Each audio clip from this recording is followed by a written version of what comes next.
Good day, Retriever Nation. Steve Levy with you. Didn't expect to be in the TV studio. It's a little bit before Father's Day, but our guest here today sent me a book which I banged out very quickly over the Memorial Day weekend, and after doing that, I had to have him come in as a guest. This is the book. It's called The Dish. It's by Neil R. Beller Jr., an alum of UMBC from 1983. And Neil, welcome and thanks for making the trip from Eldersburg down to your alma mater today. And I guess my first question about this book is, this is your third book, and you describe baseball as being a pleasure unlike no other. But what took you so long to get to your true love in life? It took me so long to document it because in my mind, I still think I'm going to be a professional baseball player. So I wasn't done going through the struggles to become that major leaguer that we all who love baseball think that we're going to be. I mean, you grew up watching these guys on TV and you're thinking, I can do that. Well, I still feel that I can do that, and I'll watch people playing games, and I'm like, oh, I would have thrown that guy out, or I would have done this. So in the darkest recesses of my mind, I still think that I'm going to get there. So I kind of wrote the book. It only took me 40 years, but I'm there. I'm done. All right, and it took me about 6 hours to bang it out over Memorial Day weekend while listening to the Memorial Day 500 on the Bay. So it's a great read. Again, a little bit late for Father's Day, but certainly at the end we're going to let you know how you can acquire the book. But Neil, I want to talk about your UMBC connections, but as you talk about in the book, this book is for everyone really. But it certainly helps if you have those kind of like those Baltimore connections, yeah. And certainly with baseball. But we grew up, like if you draw like a line of latitude, me growing up in Randallstown, you growing up in Parkville, literally that's like on the same line. But the interesting thing about Baltimore is, you talk about where, somebody asks you where you went to school, and you don't initially say your college. You say, I went to Parkville High School, exactly. Or I went to Randallstown High School. But talk about how, how kind of Baltimore kind of got integrated with your love of baseball, and what is it about this city that really gets into someone's blood? Well, I tell you, I grew up in the perfect time in Maryland or Baltimore, Parkville, actually Kearney, because our Major League Baseball team was winning, and they were winning consistently. 66, 69, 70, 71. It was a no-brainer that the Orioles were in the playoffs, and they were going to have a 100-win season every year. And we used to go to games consistently.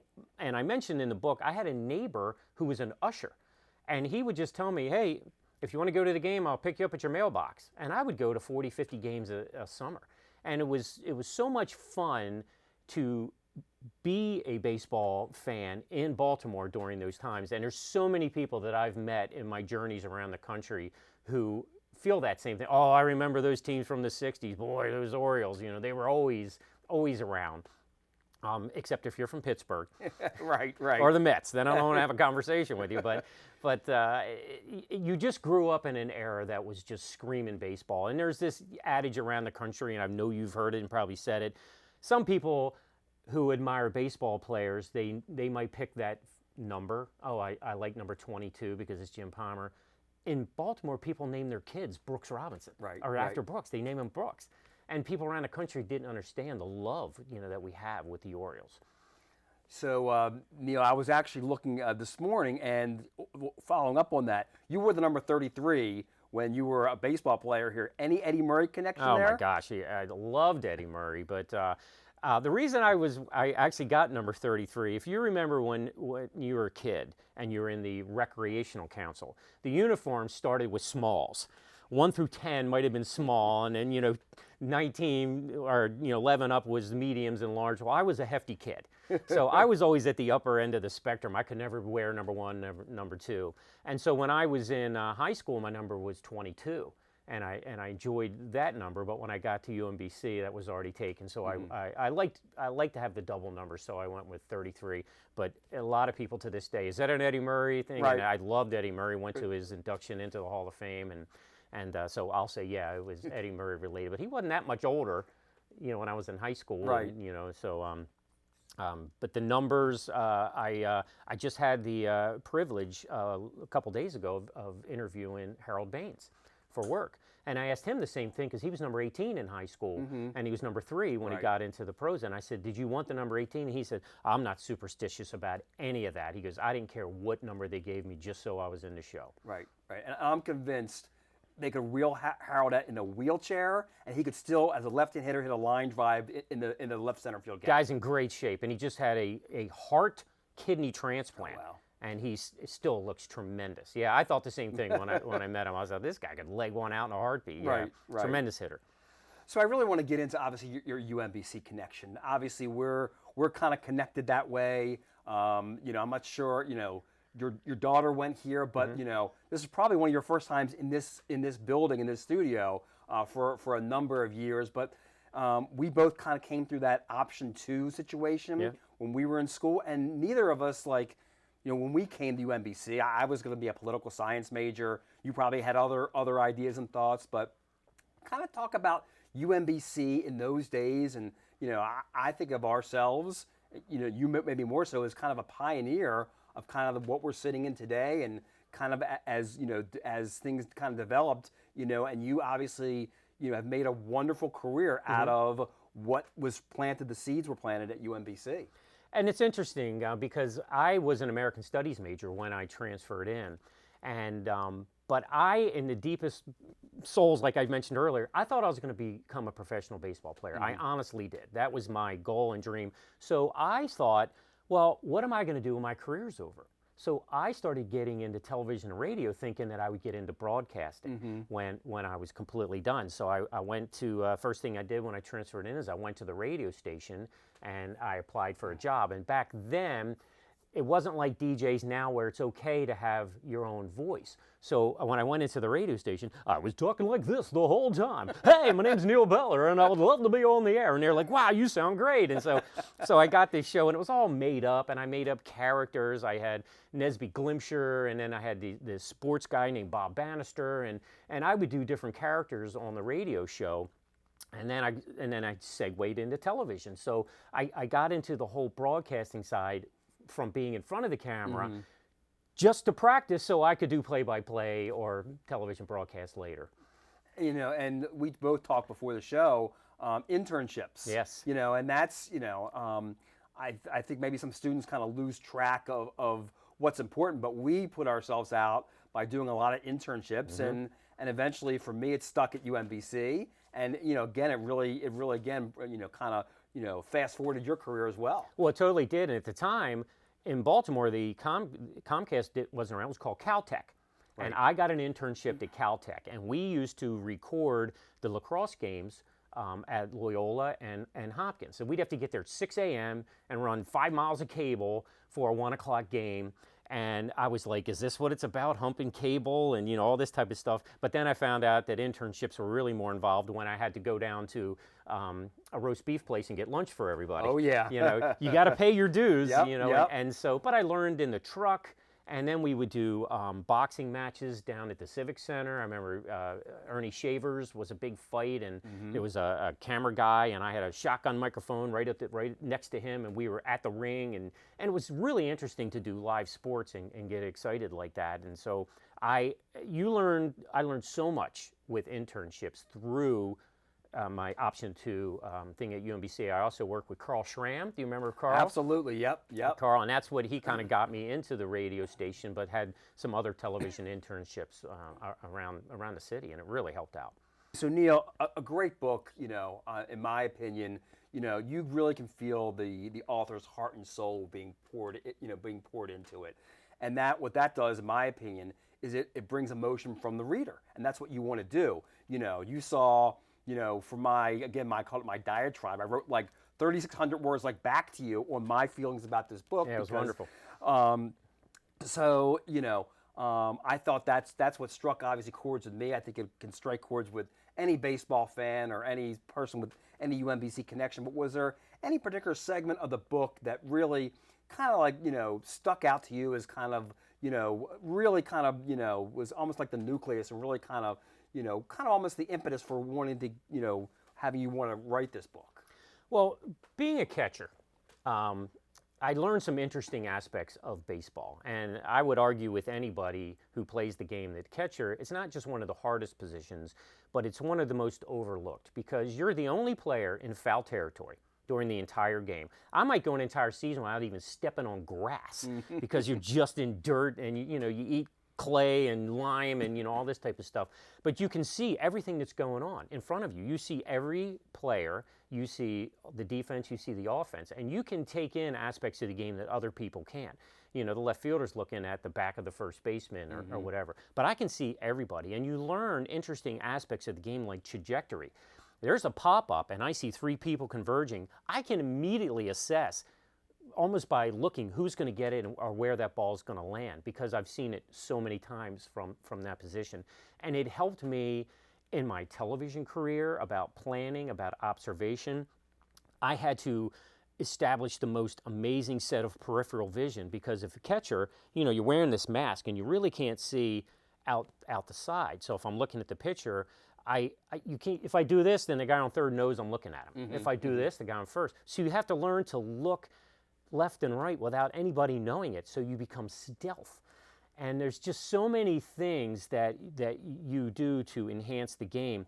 We had signals at UMBC that John Jankishay, the coach, taught that I was fascinated with in the sense that if I didn't just go fastball, curve, changeup, slider, however it was, we had 3 sets of those. If my glove is on the knee, then don't even look at my signals. The glove's on the knee, we're going fastball. If I got my glove on the ground, it's an off-speed pitch.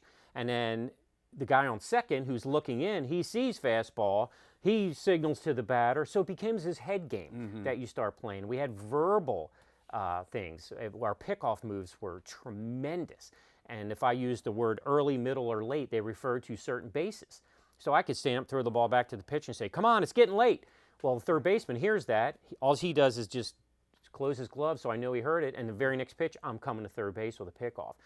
And you see that aspect of the game, and I watch stuff in major leagues going on. It's very loud on the field, Camden Yards. Cal Ripken used to hold his glove up and just open up his mouth to Mike Bordick. He would, and that meant I got the bag. Or if I close, you get the bag. They don't even have to say anything.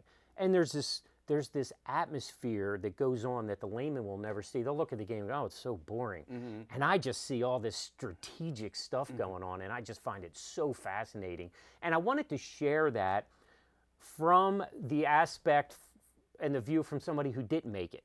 Most of the books that are out there, that are baseball books about catchers, they're about famous people, Carlton Fisk, Johnny Bench, and they were probably ghostwritten by somebody. Right. And I wanted to point out of all the things that I went through, and UMBC was very prominent in getting me to that next level. Matter of fact, my senior year, I was captain along with Tim O'Malley. We were 23-8, and I thought, and I remember that weekend, John says, I'm going to talk to the NCAA, I'm going to put in, and we thought Monday morning we were going to get a bid. And it didn't happen, and at that moment, that's when I knew my college career was over. I mean, it was crushing, because you still feel that. But we had a tremendous team here. Have you gotten response from any former catchers, or I'm sure you've obviously shared the book with a lot of folks. What kind of response you've gotten from maybe even professionals or those that played the game about the book? And it's interesting you asked that. There was a good friend of mine now I met at Orioles Fantasy Camp, Bill Swaggerty.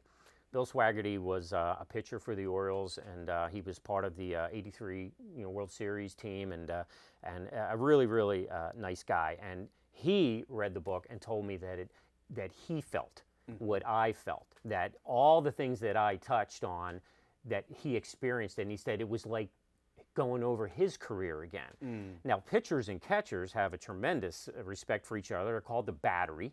And they're the only two that really sync with each other off the field, because you're practicing for hours and hours and hours and hours together. I don't say only two, but you have a completely different relationship than most. But I've heard from other catchers, former catchers at UMBC, who are like, "Oh, I have to read this book because I know how you're gonna." What you talk about, I experienced as well. But I've heard from Harold Baines told me he's reading the book. So, wow. It's interesting. There's a lot of professionals who are like, oh, well, this is just coming from some guy who wanted the dream but, didn't have it. I've also heard from later in the book, I get into coaching, and I coach little girls playing softball, which was hilarious, hilarious. And I've heard from a lot of them who told me, you were my favorite coach, and I'm so glad you wrote this book and talked about, how to work with, little girls from everything you've learned. And it means a lot. It's really touching when somebody else can experience an emotion that was forgotten that I helped them bring out. Right. So, Neil, obviously you've been involved professionally in media for your entire career. Tell our viewers what you're doing now.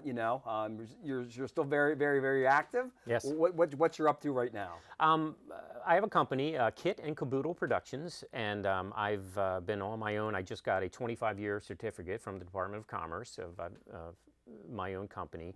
I do a lot of corporate videos, do a lot of industrials and commercials and web stuff, but I've started to get in some interesting things that I'm at the point now where if I don't want to take every job, I take the ones that really mean a lot to me, and I'm working with this company on the Eastern Shore, an agency called CASA, which stands for Court Appointed Special Advocates, and it's for orphans who don't have somebody to help them, in the system, and that's actually how I worked with Harold Baines.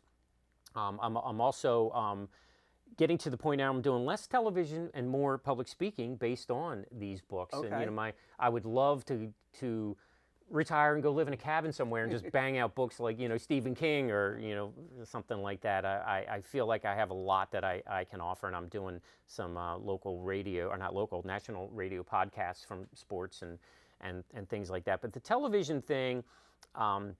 I've had interns from UMBC. I've dealt with a lot of people who've come through UMBC. I actually came back here for the Entrepreneurs Program, and I spoke and helped judge some contests over the Commons. And I still feel I'm a UMBC student. It's interesting.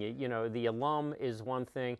When the basketball team beat Virginia, I was a maniac. I was running around wearing my hat, screaming and yelling. And the funny thing is, me and some UMBC friends, Chris Strong, some people every 2 years we were going to Vegas for March Madness. And it just so happened that year we were not there. Did not go. Because if we were, we would have been kings. Right, and you would have probably won a lot of money. I would have, and I would have had free drinks, and it would have been a lot of fun. But I'm still very plugged into UMBC. As you mentioned, my daughter went here, and I'm still friends with my baseball coach, Jan Cachet, and Bob Muma, and some others who went through Tim O'Malley, and I see some of these guys pretty regularly, and it's great to catch up with you. I think I ran into you at a basketball game here a couple years ago, and we had some interesting times. And when you mentioned starting out, our radio station was very small. Jake Frigo, who is a roommate of yours, but he also wrote for the Pioneer, the Retriever. I'll never forget, I was doing play-by-play for a basketball game with Rick Lagana. He was our play-by-play guy. I was the color guy. And Jake calls me at halftime, and he goes, "Did I just hear you say the ball went by like a flying Wallenda?" And I go, "Yeah, I said that. I don't know where it came from." The flying Wallendas were like some artistry guys who high wire act, but it just shot out of my mouth, and he picked it up, and he wrote about it in some story, like, Beller's colorful color commentary, because I don't know what's coming out of my mouth in the heat of the battle.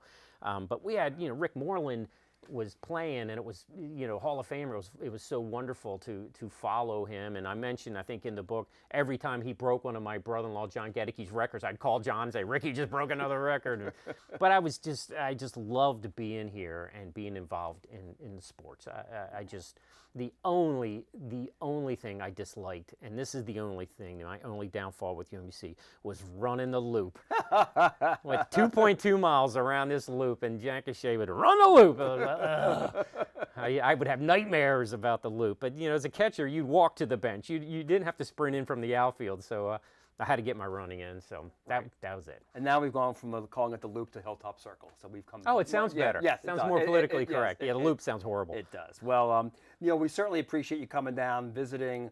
And this has kind of almost inspired me a little bit to look for other athletic alumni that happen to be authors. Because, I did not know this until I wrote that 1992 baseball story, and then you sent me the book, and now I'm working on your first book. So I appreciate you coming down and best of luck, and hopefully we'll be seeing you as often as possible come in the future. I would love to visit again, and I'm sure you'll see me at some games, and I can always be seen on the sidelines or up in the bleachers of a Retriever baseball game yelling something I probably shouldn't. Again, thanks once again, everyone. The book is called The Dish. You can get it where all great books are sold, certainly via Amazon. I don't want to publicize them too much, but certainly I know it's on Amazon, but you can get it just about anywhere. It's a great read. I know it's beyond Father's Day, but it's a great read anytime, especially as we're in the heart of baseball season, and the Orioles are going to return to glory at some point in the very, very near future. Feel it. Thanks a lot, everyone, and we'll see you next time.